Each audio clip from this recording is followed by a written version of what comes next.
episode 162, round 2. Thank you for listening to episode 161, Cornrow, Weird Fro, Sideshow Bob in Training. I'm Gary here with... Bear. Still, and... And Basement Bryant. So we're kind of upset. We lost 45 minutes of our podcast as we started. We talked about, we thanked all the sponsors, which we will again at the end. We had a good trivia from Jeremy, which I guess there's no proof he stumped us, so that's good. He's going to be so mad. I didn't even think about that. Yeah, he did. We went 11 for 11. That's crazy. Yeah, we did. But in all reality, we did not. He did stump us on the on his eliminator game. It was. You got proof? No, I don't. So we'll move on. That's right. Justin on Twitter gave us some good stuff. We discussed about Matt Hardy, what we think kind of happens with that if he goes to AEW. Maybe Dark Order. Who knows? Maybe Dark Order potential. And we had his other one was about. What was his other one about? The Young Bucks and if it was the greatest Hangman Page and Kenny Omega greatest. And I thought it was pretty good. Bear hasn't seen it yet. Yeah, and Cody Bryant thinks, or Basement Bryant thinks some different things. So I'd say it was good though. I give it that. It was good. Right. Just not the best ever. No. Buster Douglas and Arn Anderson versus whoever else was there was a much better match because Arn talked him right into the building. Yeah, we don't have that proof either.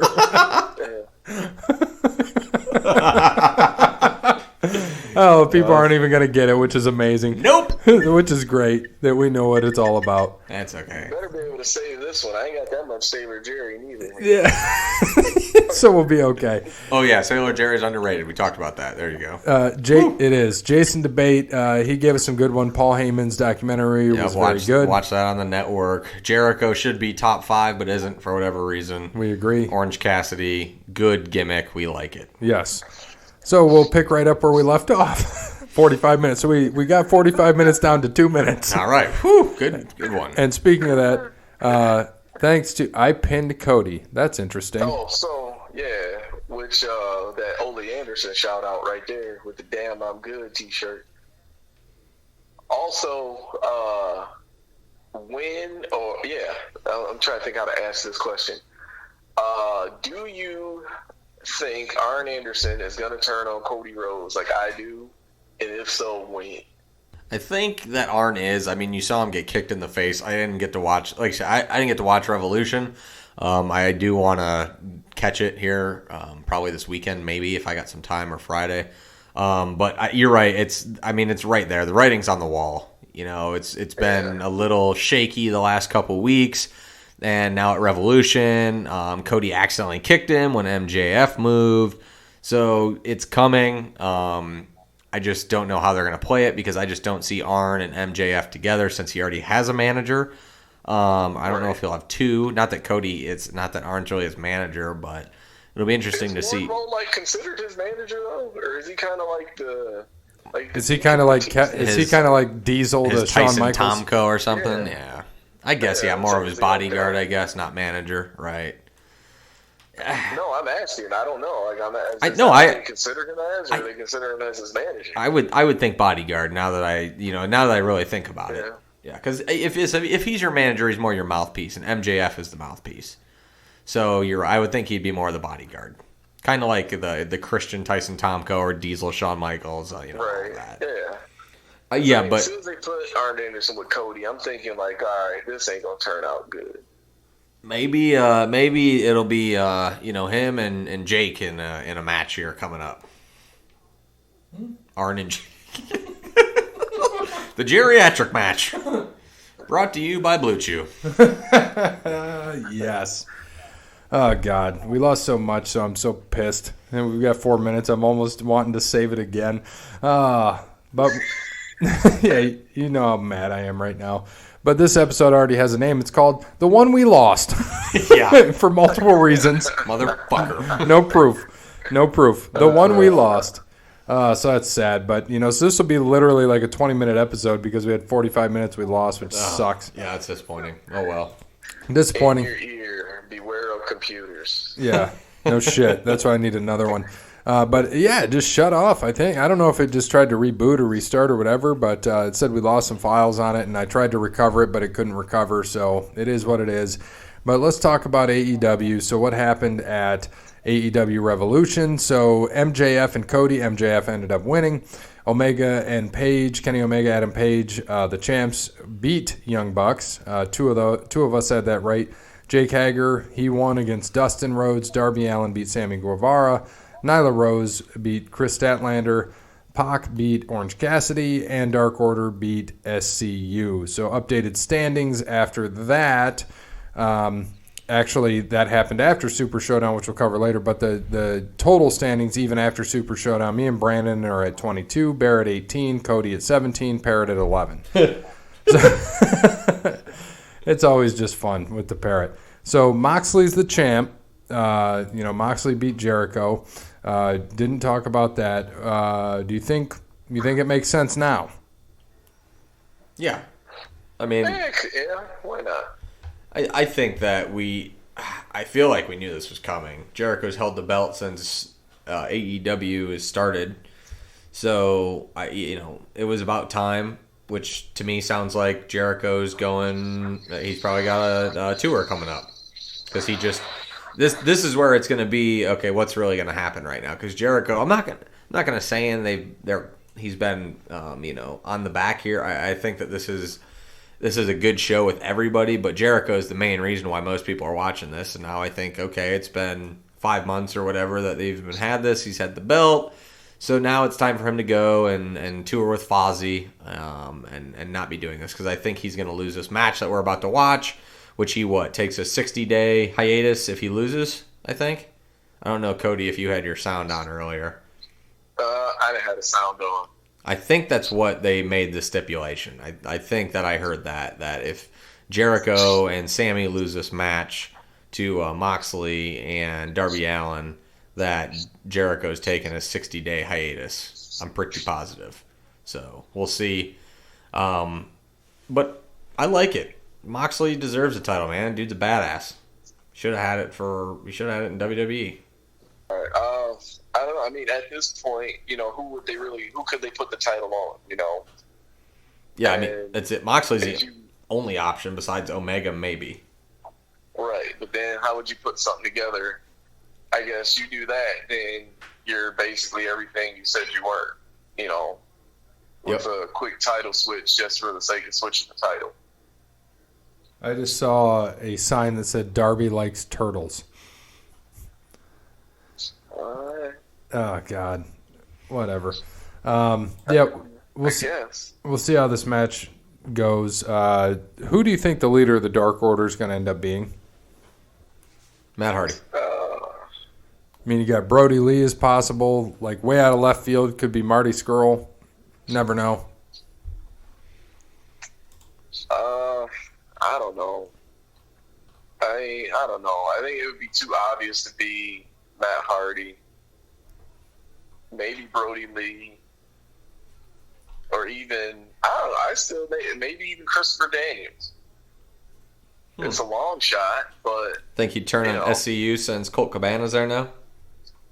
I could see it now, yeah. I think since they've got somebody to replace, quote-unquote, replace Christopher Daniels, but... That would be a pretty good... I mean, I think it would be good just as an internal, keep it in AEW, guy that's been there for a while. I like that. Right. Doesn't Darby Allin kind of look like a baby Jericho? Yeah. Like way back, but much skinnier and shorter hair. Nah, I don't see it. What did you say, like a baby Jericho? Darby Allin. It's like little baby Jericho from the mid-'80s. Dude, Jericho was always big, though. I know, that's why I said talking like much skinnier. Jericho and like a legit child. Yeah, Jericho at age 18, 17, maybe 16. Yeah. Is that like before hockey and everything else? Jericho? So 12. Like grade school Jericho? Yeah. 6th grade Jericho. 6th grade Chris Irvine. Yeah. That's pretty much what it would have been. All right, WWE Super Showdown. Oh, God, what a snooze fest. Brutal. Yep. So, New Day and Kofi, I was the only one that had Miz and Morrison winning. Brock beat Ricochet in a squash. Roman beat Corbin. Goldberg beat The Fiend, which pissed everyone off. Undertaker ended up winning the gauntlet match, which AJ Styles would have won it, which was good for Bear because he had Andrade. Bayley beat Naomi. Seth and Buddy beat the Street Profits. However, Bear notified me that the Street Profits won the title on Monday Night Raw. Yeah, I've seen that. Mansoor beat Dolph. Angel Garza beat Umberto. And then the OC beat the Viking Raiders. So the best on that day was I had 6. Cody and Brandon had 5. Parrott and Bear had 4.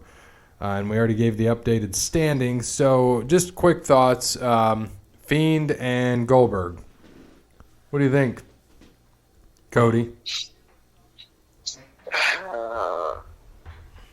kind of one of those things you knew it was going to happen, but you didn't want it to happen. But you knew it was going to happen anyway. Yep, I can't agree with you more there. It's like, I hate that it happened, but I understand why it happened. And I don't know. I don't quite understand why it happened. I don't get that because I just don't understand why we have to put the title on a 55, 58, however the fuck year old Goldberg is, who literally can only do 3 moves and gasses out after 2 minutes in the ring. I don't understand that appeal. Well, Moxley just got his ass kicked. Yeah. Well, I understand it only because with WrestleMania coming up and you have to sell out Raymond James Stadium, who are you going to sell Raymond James Stadium out with? Like, there aren't Brock enough Lesnar. casual fans. Coronavirus. What's that? He said Brock Lesnar. I said coronavirus. I mean, I understand it, but at the same time, really, the reason I understand it is because it's fans that are to blame. Like those, and sadly, the majority of those fans that were, online complaining about Goldberg winning and canceling their WWE Network subscription will be the same jokers showing up to buy tickets to WrestleMania so they can see Goldberg at WrestleMania.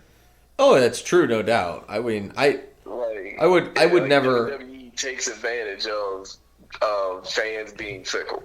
They're not dumb. I mean, they know what they're doing.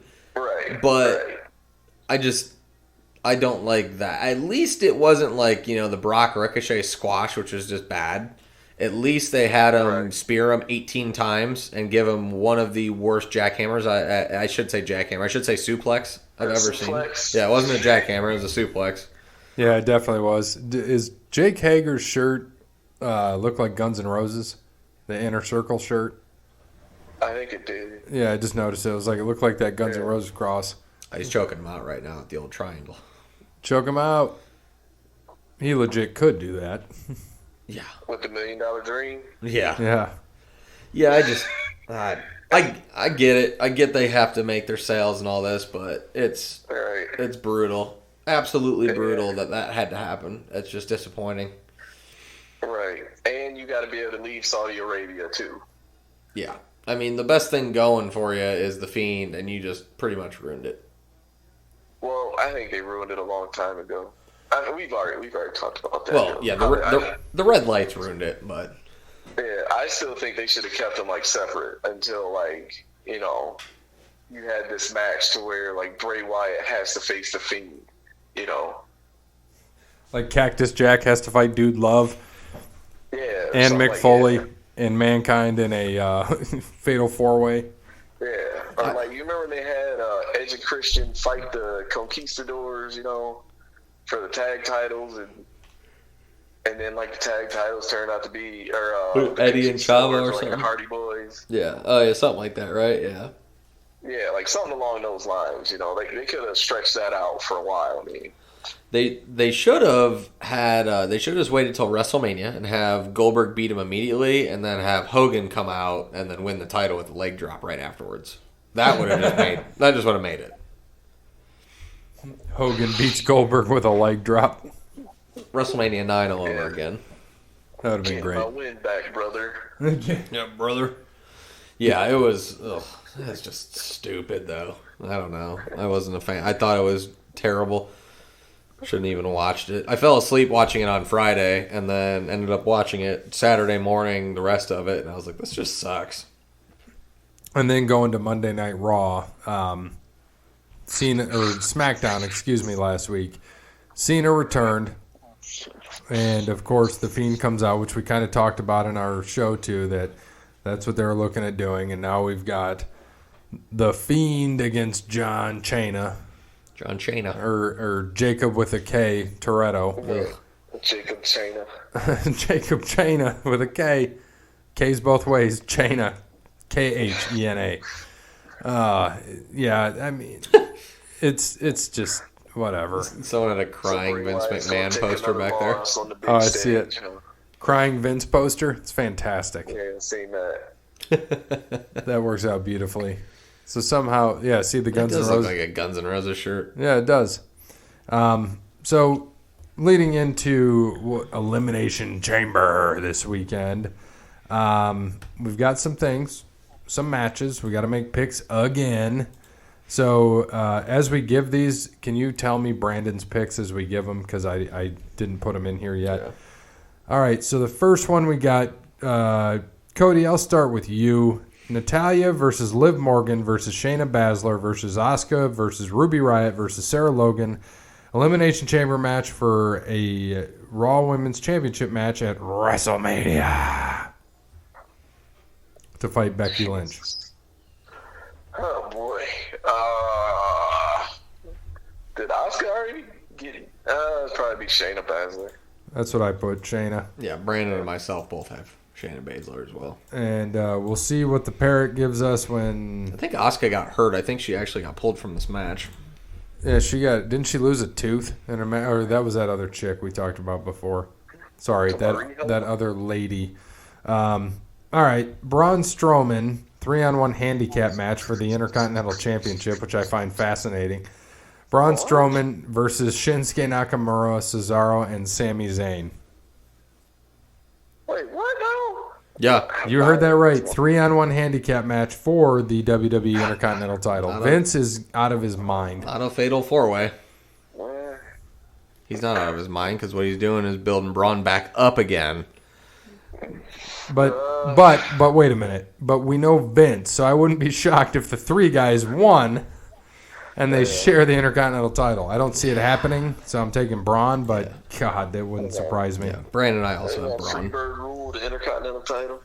Yeah, no shit.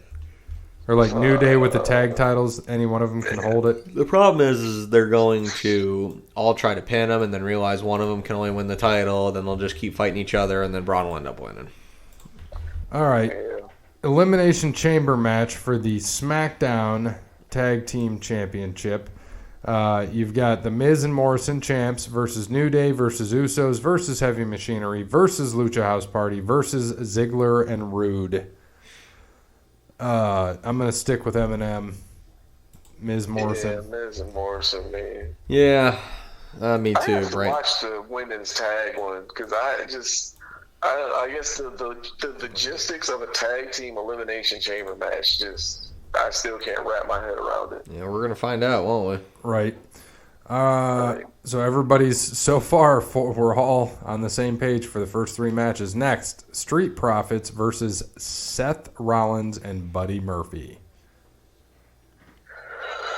What do we got from Brandon? Street Profits. Street Profits. I'm going Street Profits as well. They're not gonna pull the titles off of them right away. Well, we've seen it before, unfortunately. Correct.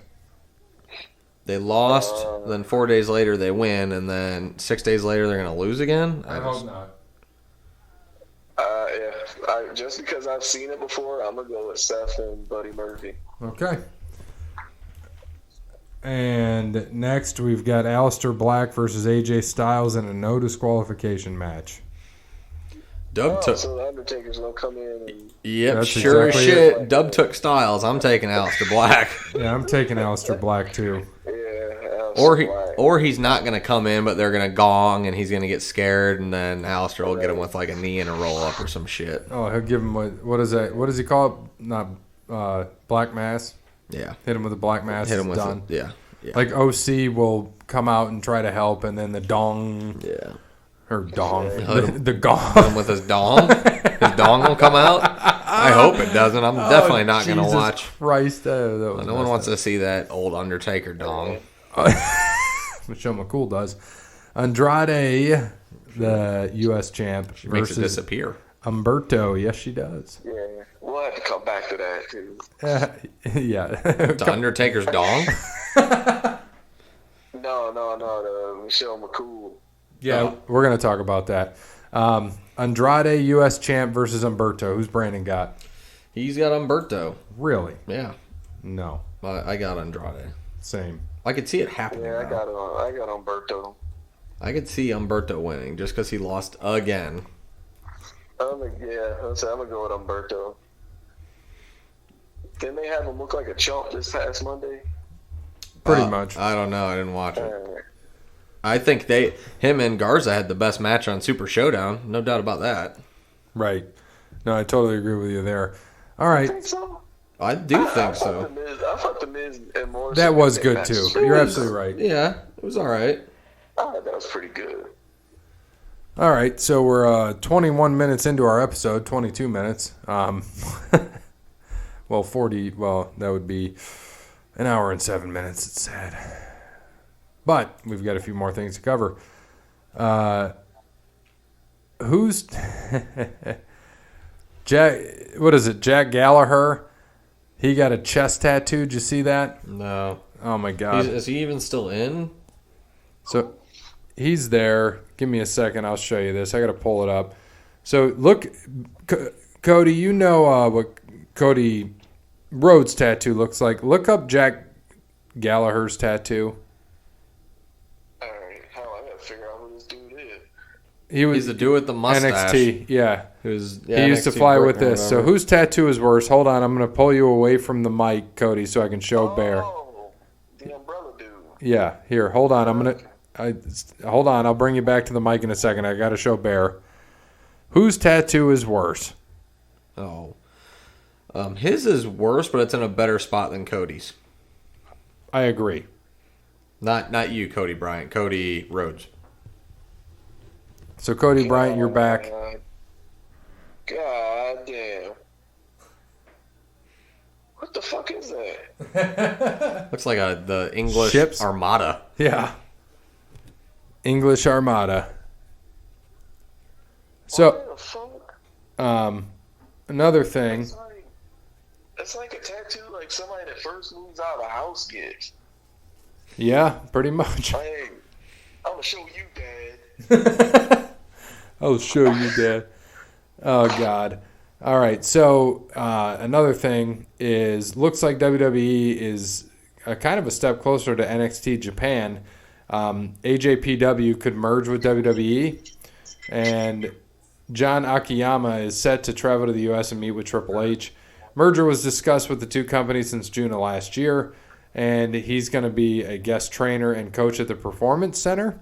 So we'll see, but no decisions have been made. But President Takeshi Fukuda hopes that the meeting will have a positive impact on both groups. Do you see this happening, Cody Bryant? Yes and no. Only because I think All Japan is like hurting for money. I can see it happening, but I also don't really see like Japan letting WWE in. Because if they've been paying attention, like WWE single-handedly went in and killed off the independent wrestling scene in the UK by signing on. I can't remember what company it was over there, but like they signed on with them as a front to like sign all the good independent guys just to put them all on NXT and not let them compete anywhere else. So there were a couple of companies that went out of business, and then one I think one that went out of business lost a TV deal because they didn't have any of those guys that they had before when they signed the TV deal. So, you know, I mean, but you know, you can't blame them. I mean, it's typical WWE, you know, sign everybody just to not use them so nobody else can have them. What? So, I'm watching AEW too. What did he just do? What did he used to call that? When he springboard off the rope backflip, Jericho. the lion salt? Mm-hmm. Lion salt, that's what he called it. Thank you. Yeah, because he just did that. I'm like, it's good for a 47, 48-year-old guy still being able to hit that, even though he took knees right to the ribs.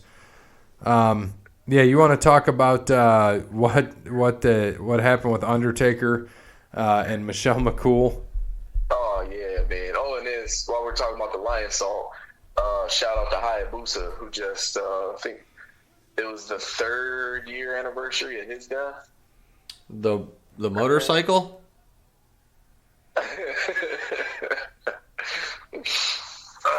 No, not that. Not the motorcycle. The other dude. The tricycle. Yeah, man. The ace of FMW over in Japan. But no, freaking, I guess WWE's doing this thing for Women's History Month, and they named like the top 50 women's wrestlers or something. And Michelle McCool did not make the list out of 50. Mm-hmm. And so they said basically we made a cool addition, and Undertaker on Twitter says too late, too little, too late. Yep. Yeah, and then they only did the addition after Michelle McCool made this like Instagram post, like basically calling him out. Which, you know, I mean, Michelle McCool wasn't the greatest, but she could at least be in the top 50. She was definitely top 50. Yeah, like, come on, man. Like, whether she's the Undertaker's wife or not, like, she was at least still top 50.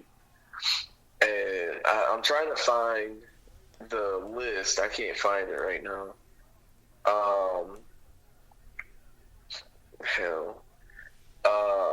I'm trying to find the list and to see who they had put in front of her. Because they left off somebody else. They just left off. I think it might have been like Victoria or something like that. Well, it looks like Jericho ain't leaving. They win. They won.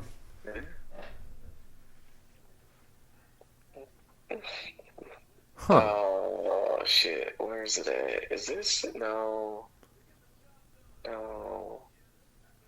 Dude, I don't know. I can't find it. Didn't you guys find it anywhere? Yeah, but it doesn't. I don't have the countdown. It's just 50. There's no. It's not like the top 50. It's just 50. Oh, it was just 50 women's wrestlers. Yeah. Well, here comes Mox. Mox with a chair coming to the ring. And Jericho leaves. And he just threw the chair at Jake Hager. Threw Guevara out of the ring. Clothesline Hager. Kick Hager. Oh, Jesus. Well, broke his damn neck. Hey, they put China in there. They did or didn't? They did. Well, man, how many days ago was it? I'm on the WWE website right now. Maybe they pulled her to put Cool in. They even put Sable in there. They didn't put Sunny in there, though. Well, Sable is Brock's wife. They just forgot Taker's wife. Right. I would say, who are you more afraid of, Brock or Undertaker at this point? Brock. Yeah, definitely Brock. Yeah. I mean, don't get me wrong. Undertaker still probably whoops some ass. Right, but hell, I got more of a chance. I could at least run from Undertaker. Undertaker got a bad hit. I could probably run from Brock too. I don't know, dude. Brock was like, he can still like. I don't know what his 40 time was. But... Well, he'll get gassed at the 40. Did you see that sweat dripping from just 25 minutes at the Royal Rumble and not doing much? That was it. Where is it, Rumble? Arizona? Ooh, that looked like it hurt. Through a couple Where's tables. the Rumble at? Houston. Or Arizona? Yeah. Houston. Oh, yeah. See, that's Texas Heat, baby. You from Minnesota. It was in January. That's Texas Heat. It was in January. It's like 65. Probably not even. Oh, by the way, I didn't tell you. We mentioned on the last episode, the pod room looks great. And just for you, the greatest thing that is sitting in this room is the Sports Illustrated from the Houston Astros winning the title called A Wild Ride. Just so we can remind you that they cheat. And it's sitting right next to your seat. That's right. Nothing wrong with it. They're going to be, just for a simple fact, they convinced other dudes that their stuff was no good. They will be my new favorite team this year. I hope you come in with an Astros hat someday. I am going to buy one. Well, that's good. We're like 3 weeks away from our MLB predictions. So. Yeah, I can't wait to hear those. So the big one that I wanted to talk about, kind of to wrap this show up, we were able to salvage a half hour. The most watched show on Vice TV was Dark Side of the Ring. Season 2 releases on March 24th at 9 p.m. and we'll start with the 2-hour special focusing on the Benoit tragedy. So, and then other episodes on that. Yep, Tuesday. I already got a recording on mine, so I'm excited for that. We've got a lot coming back. There's so many things that they are going to cover in this. So we're going to have Brawl for All is going to be one of them.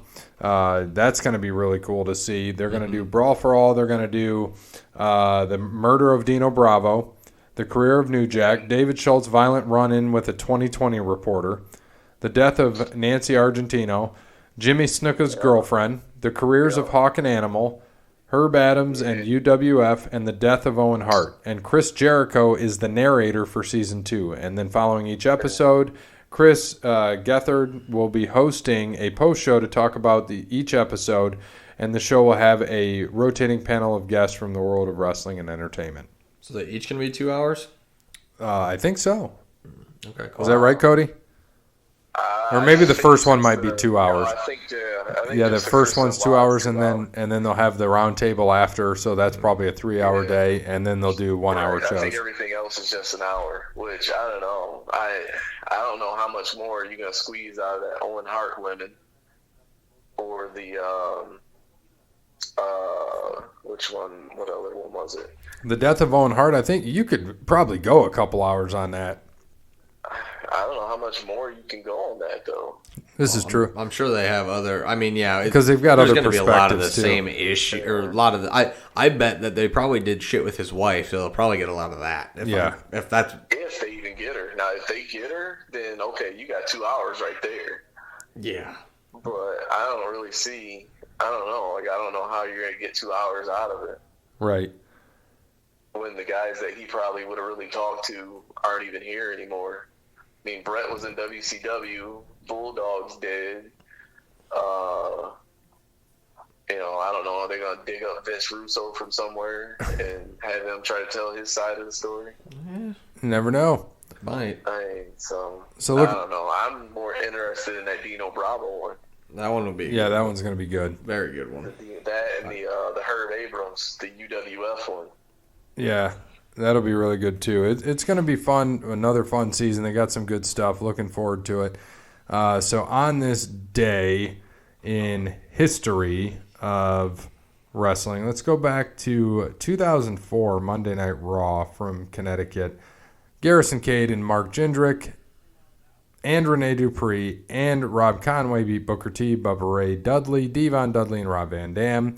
Batista, Orton, and Flair beat Rosie and the Hurricane. Chris Benoit beat Matt Hardy. Molly Holly beat Lita. Steven Richards beat Chris Jericho, who was still wrestling. Ooh.